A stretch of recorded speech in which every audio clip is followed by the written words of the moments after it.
Hi, how you doing? And welcome back to another video on the channel. It's not just any video today, this is our first introductory World Cup video. Hopefully everything you need to know about the World Cup. So if it does help you, please like and subscribe, support the channel as we'll be looking at covering all things Fantasy League for the World Cup, including group previews, qualification analysis, team selections, transfers, wildcards, and much more. So with that said, let's get into it. So we start with how to log on because sometimes these different websites, these different games are hard to find. So you want to type into your search engine FIFA World Cup 2022 and it'll take you to this screen. From this point, you want to click on the play button and it should take you or give you the option to click on the play zone, which will take you to this screen here. And from that point, you just want to click on World Cup Fantasy and that will then take you into sort of the process that you're more used to if you play normal fantasy league in terms of selecting your team and moving on from there. So, who can you pick in your team? Well, just like normal fantasy league, there is a limit to the number of players you can have from a team or a certain nation, and this starts with 3 players per nation in the group stage, as you can see on the left hand side of your screen there. Unlike normal fantasy league, as the tournament gets on, there's obviously going to be less nations involved in the World Cup, so the number of players you can have from each nation increases the later the tournament goes on, and you can just see that on your screen there. There are a total of 7 match days for the World Cup. Each match day is like what they're calling a game week. So you'd know it as a game week in your Premier League, Fantasy League. Here it's called match days. So 7 match days, and the dates are there as well. The deadlines aren't as strict as normal Fantasy League. You can make changes to your team right until kickoff each match day. And not only that, you can still make changes to your team during the match day. So you'd say normally in fantasy league, there's a deadline an hour and a half before the first game in that match day. That's irrelevant now in World Cup Fantasy League. Not only can you make changes up until the first game of your match day, you can continue to make changes throughout the match day, and we'll get into that in a little bit in the video. Official squads are only released or finalised on the 14th of November. I do believe that certain nations are deciding their World Cup squads this week, so keep an eye out for that. But if you do log on to the website and start picking your team, just be aware that not all the players might be there come the official World Cup. So how do players score points? So there are some similarities to normal fantasy league, but there are also some key differences as well. So they do get points for goals, assists, appearances, and you also get minus points for yellow and red cards. But the key difference here is winning a penalty and conceding a penalty. If you win a penalty in Premier League fantasy, you need the person who's taken a penalty to score it in order to get an assist. Here, if you win a penalty, it doesn't matter whether they miss or score it. You've got those points in the bank anyway, which is a fantastic compromise, really, I think. And if you concede a penalty, again, it doesn't matter if they score or miss it, you're still going to get minus a point for that player. Moving on to goalkeepers, and you get points for clean sheets like you do in regular fantasy league, although it is a point extra, but they do need to have played 70 minutes or more, which is quite likely for a goalkeeper, I would think. And there is the addition of the goals scored points for a keeper, in the fact that that is 9 points. That is huge, and obviously that's quite rare for a goalkeeper to score.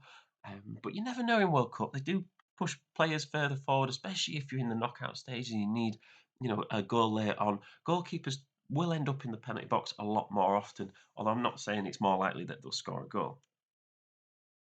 Clean sheets for defenders, you get that extra point as well. And the addition of more points for goals scored is really nice. And it does maybe lend you towards more centre backs, possibly. I know in Premier League fantasy, we tend to float towards the attacking fullbacks for the assists. But if you've got a defender that's dominant in the air and you think they might score 1 or 2 goals from corners, they might give you a second thought as to whether they should be in your team. Into midfield, and it's an extra point for scoring a goal, and you do get a point for every 3 tackles made. And I really like this because it makes those more defensive midfielders a lot more relevant for fantasy league. And I do know he's injured, he's not in the World Cup, but someone like N'Golo Kante, who puts a lot of tackles and interceptions in, he would be a really interesting pick for your fantasy league. So it does make those players a lot more viable to be putting in your squad, especially as maybe those filler bench players. Moving into the attack, And again, it's 5 points for a goal scored for a forward. So there isn't really a difference between midfielders scoring goals and attackers scoring goals. So that might lend itself to you putting more investment into your forward line. And every 2 shots they get on target, they also get an extra point as well. This is in addition to all the appearance points and everything we talked about before. So if you've got a forward that's playing somebody, who's maybe from a bit of a weaker team in your group, you might want to really focus on that player because if they get 4 or 6 shots on target, that's an extra 2, 3 points for your fantasy league team.